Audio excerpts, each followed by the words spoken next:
Raushni Abraham, welcome to the Goa School. Thank you so much for doing this talk. Thank you. I've been wanting you to come on board and do it for the longest time. And this is mainly because you are one of the light, bright young people in my life. And certainly the fellows of the Goa School are light, bright young people. And I thought that your life story would really motivate them. And so thank you for sharing and for being brave and for coming forward to do this with us. So just to let everyone know, Roshni is a young manager. And she does membership and operations. I wrote this down so I wouldn't get it wrong. And you also work at the Atlantic Council for International Cooperations, which I believe is all things related to cooperation, aid, and solidarity of the global kind. So yeah, maybe you can tell us what you do, and also very excitingly that you're in Canada Yeah. at the moment, and you moved there. So we will talk about all of this. But tell us what you do first. Sure. So I started off in this organization with communications. And so I did a lot of the things that you taught me, Madhuri, with kind of like taking care of the social media, the websites and how we just kind of speak about the organization to our public and audience. And then late last year, I moved over to the membership and operations role. And it's a shift that I wanted to do because I was getting slightly bored of communications. Like I was starting to feel a little like pigeonholed into like not having enough say in the programs. And so I moved over to the membership and operations role in October. So I'm still trying to like find my footing in it. But essentially what I do is we have like three kinds of members. We have either organizations, individuals, or institutions who work in the international cooperation or global solidarity space. And there's like a range of them in the work and the thematic interest that they have. So I try to have like a common platform where they can either share their knowledge, where we're able to help with their capacity building, or we're able to kind of inform policymakers and power holders within the country on broader themes of how solidarity or international cooperation should work. Wow. Yep. So that's Well, where I'm that's at. pretty high-fiving, actually. I mean, wow. So explain, how did you get into this fancy role? And also, yeah, you mentioned there that we worked together, and this was a global development network. So some years ago. Um, yeah, and you were one of our ace performers, I remember clearly. So that's when I met you. But obviously, your life story started like way back. So we could just go back to the beginning and talk about that and tell everyone, where did you start? How did you land this job? And everything in Oh, between. sure. So I started when I was around 10, 11 years old by making photocopies for my mom and getting paid in McDonald's meals. And she used to do skill development in India. And so I've kind of traveled a lot of India with her, learning about like how learning how community work should happen and the interests that communities have and the place that they should have in the work. So that's kind of my philosophical basis of the work that I want to do.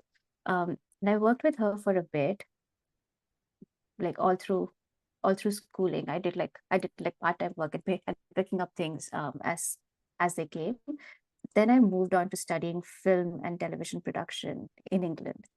And that was because I always liked writing, and I always liked kind of crafting messages and crafting like stories. And so I wanted to put that into like a structured learning environment. So we did that. I came back, worked with her for another year as the country kind of went through a change, and we were trying to figure out what a skill development organization in kind of the new India would look like. And then I moved over to working with you at Global Development Network for about 2 years, where I learned a lot of the communication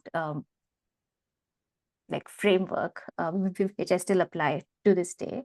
And then in about 2019, I moved to Canada. And that was, it was purely for an immigration reason.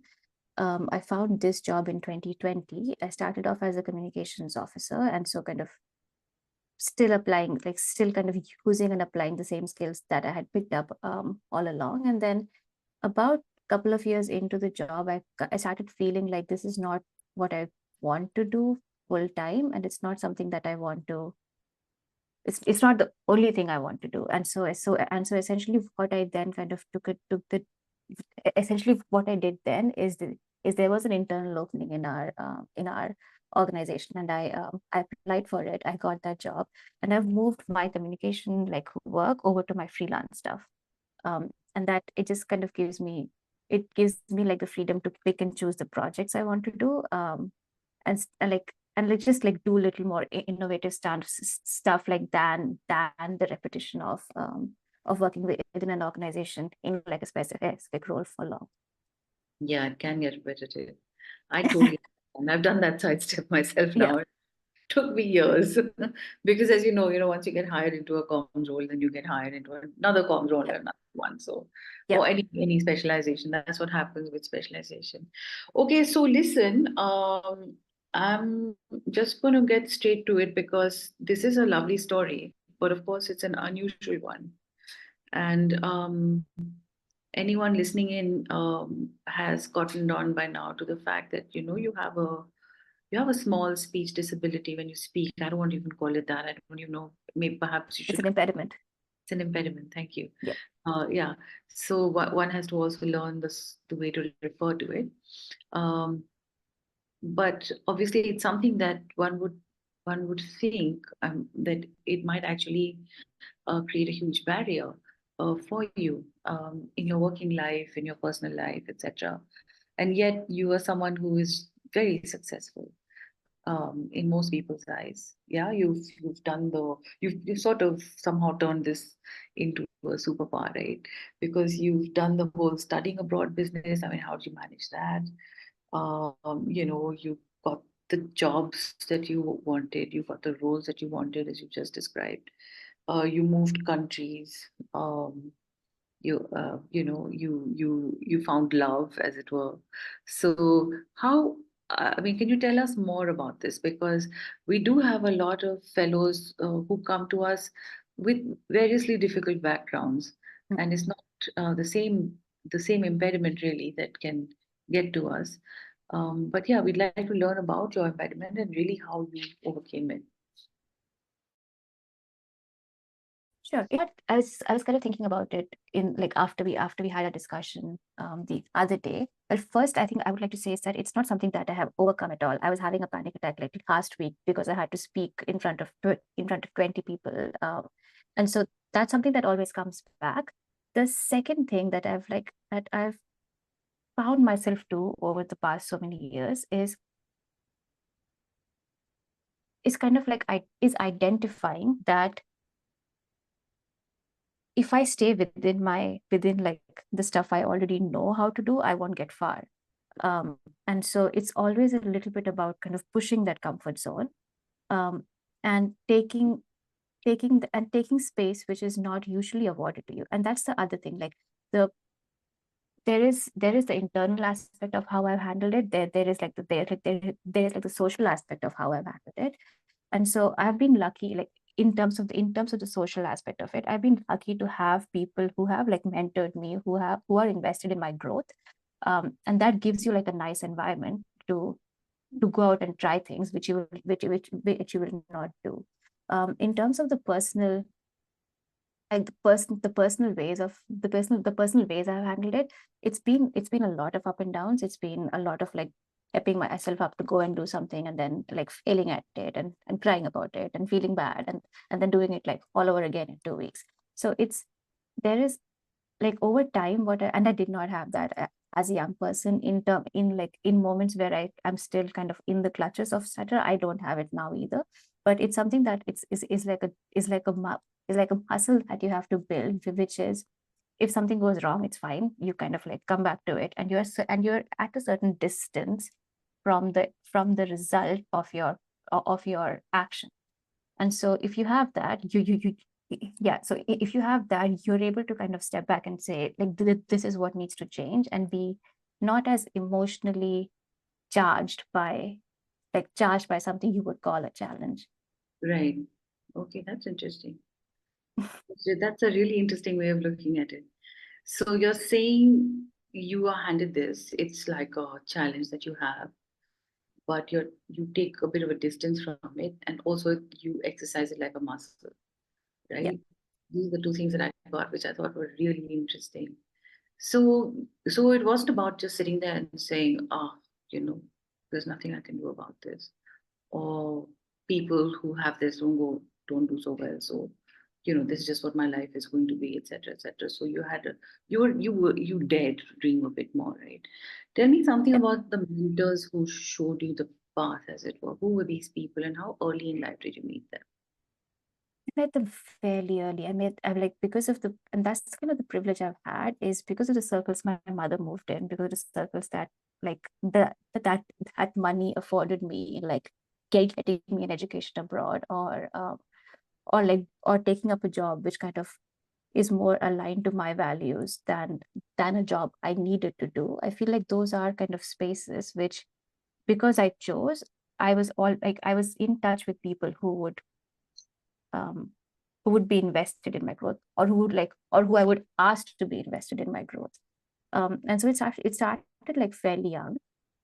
I had, like, people who worked in community, who kind of had that empathy already within them, like, be the adults I spoke to, or be the role models I spoke to. And that kind of change, like that, like, has a huge impact on how you turn out, is when you are making that kind of movement towards growth, if that's held in a receptive space, instead of in a space that is constantly challenging you. So that has been a privilege that I've had kind of all this while. Um, it Like, from there, it kind of moved to professional mentors, like much like you and Ramona, and folks at my organization here. For a while, we were like a group of 8 women, 8 like strong feminist leader women, and that's like a radical space to try and change yourself in.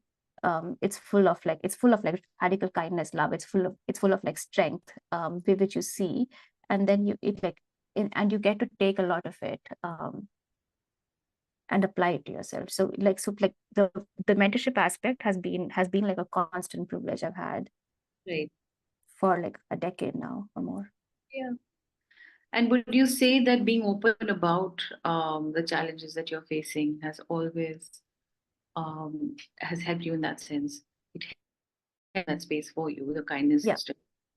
Yeah. exactly. And it's also this thing of, like, everybody's facing challenges. Like, they might not be facing my challenge, but they are in a position, like, there is I haven't met a single person, and I've met, like, people who we would traditionally call extremely privileged, who have not faced a challenge of their own.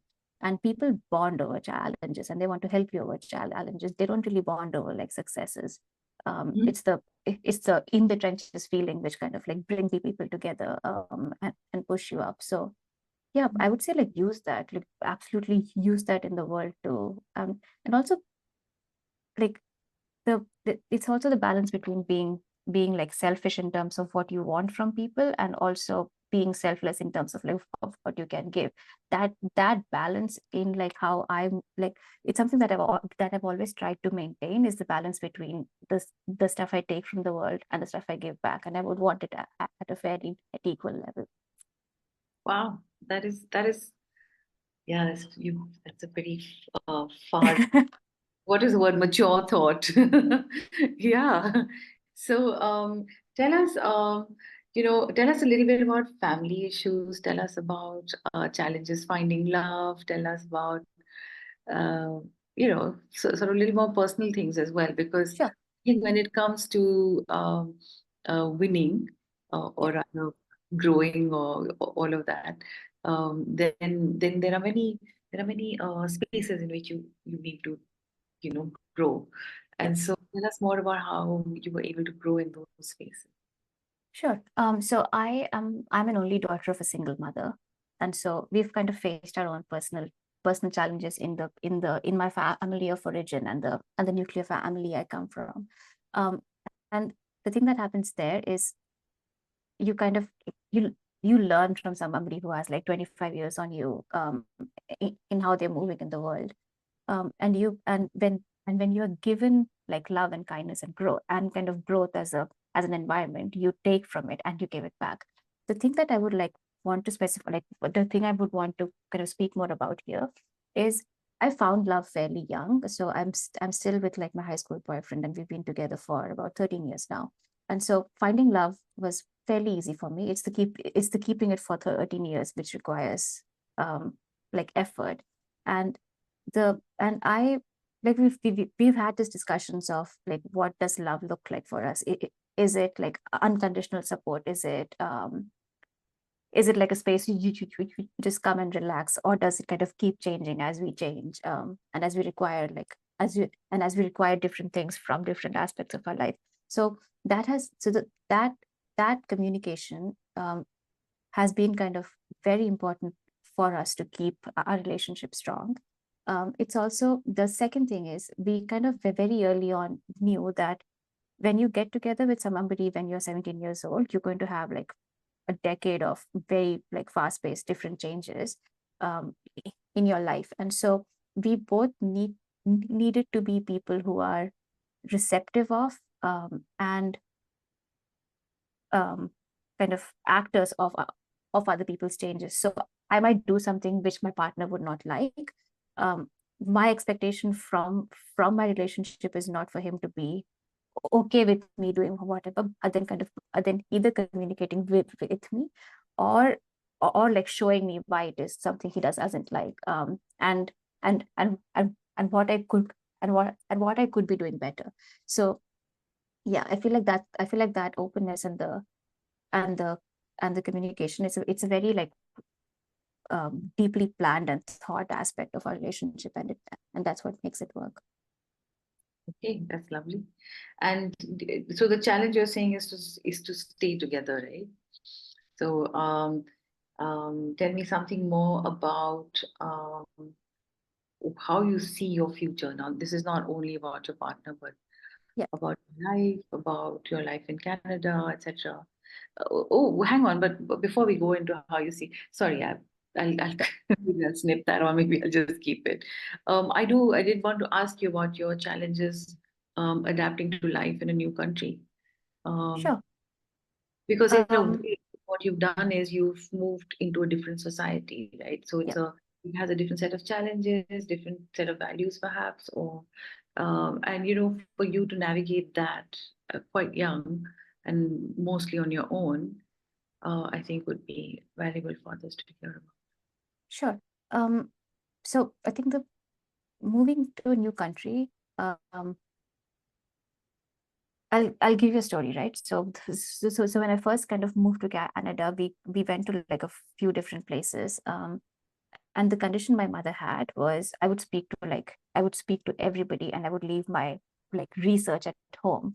And so I'd walk up to people on bus stops and kind of like ask them about their day, or ask them what they do.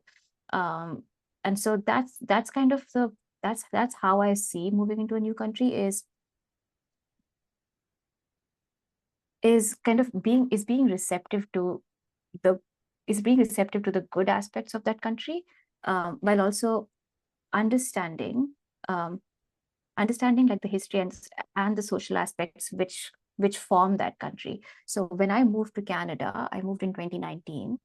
2021 is when they discovered like the mass graves of children of the indigenous children which they had murdered in residential schools in Canada for centuries altogether, because of colonization, right? And so Canada is not only a country which is like this new open immigration land of opportunities. It's also a country which has been formed of its history. It's been formed of how it treated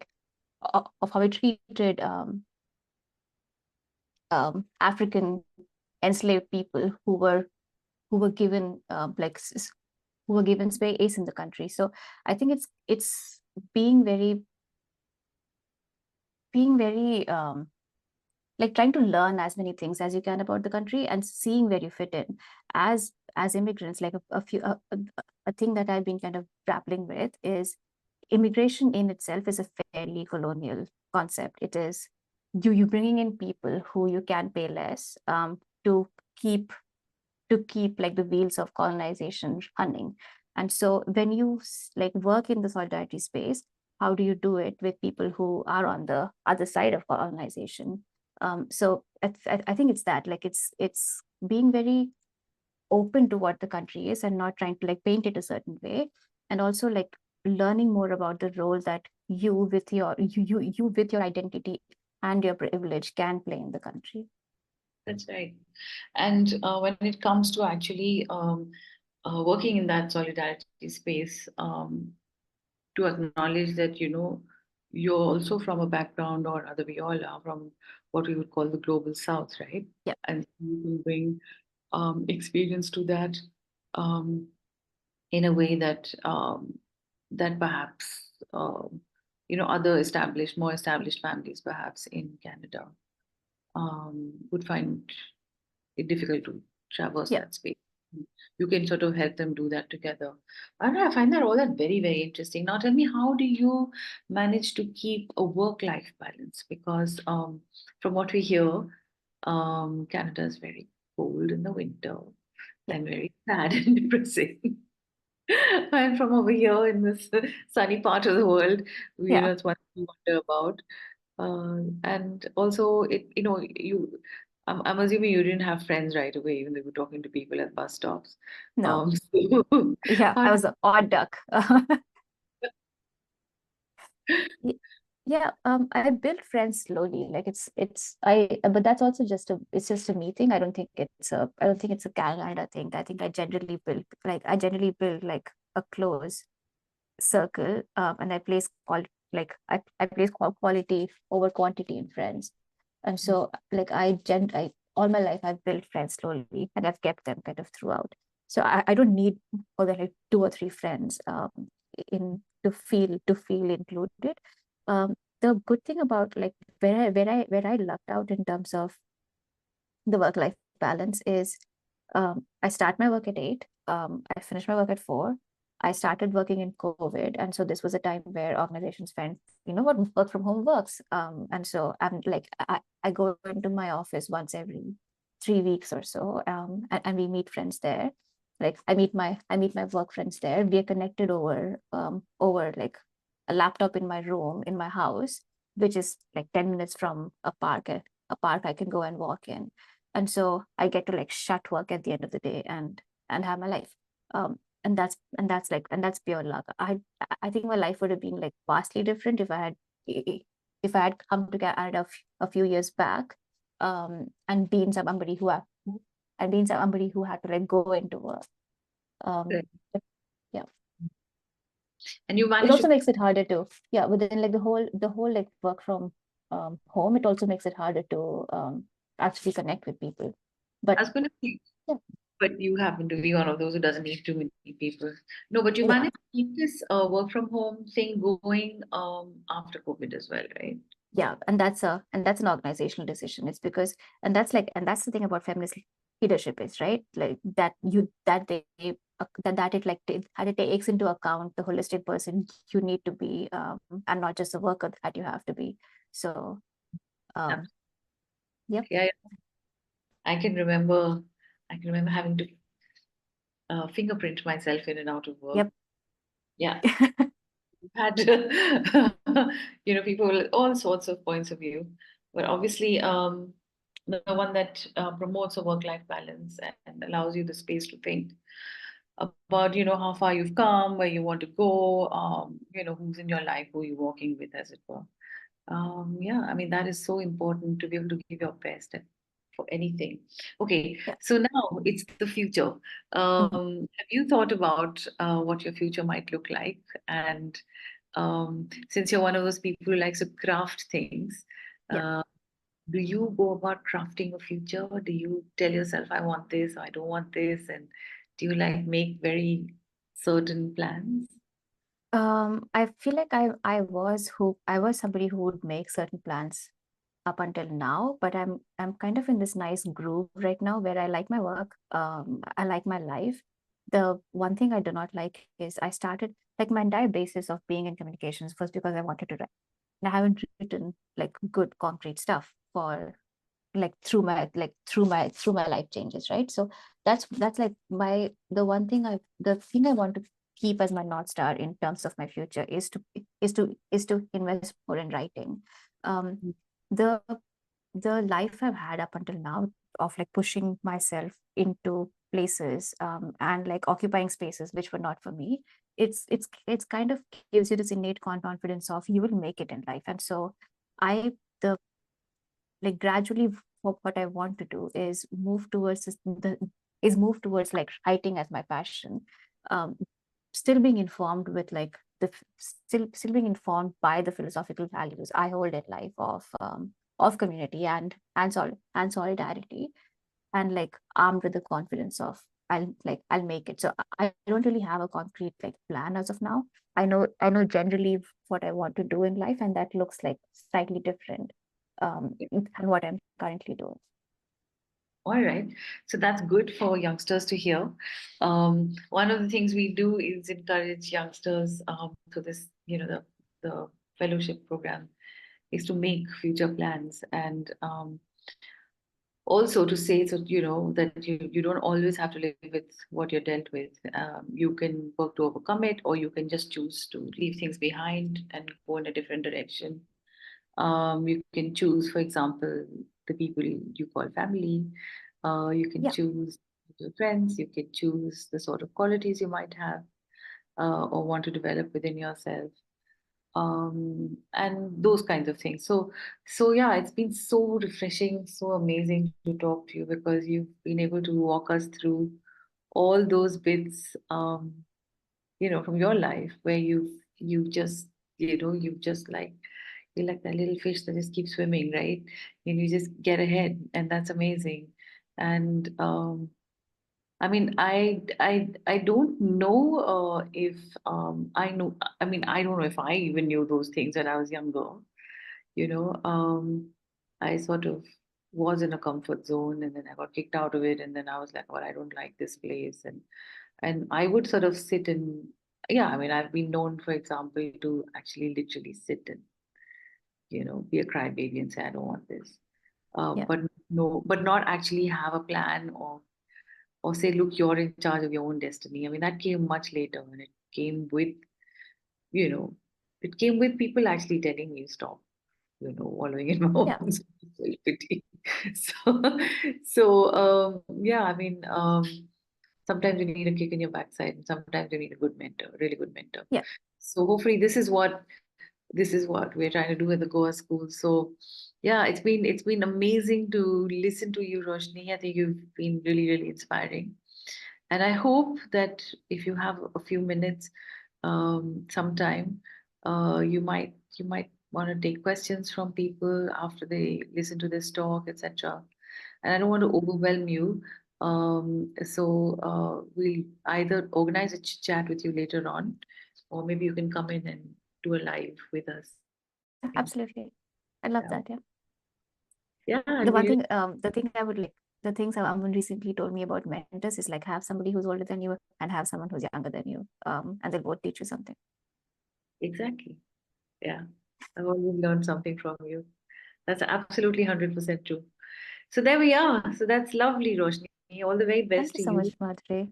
brave and for sharing. And yeah, hopefully there's lots of little bits that we can take home from there.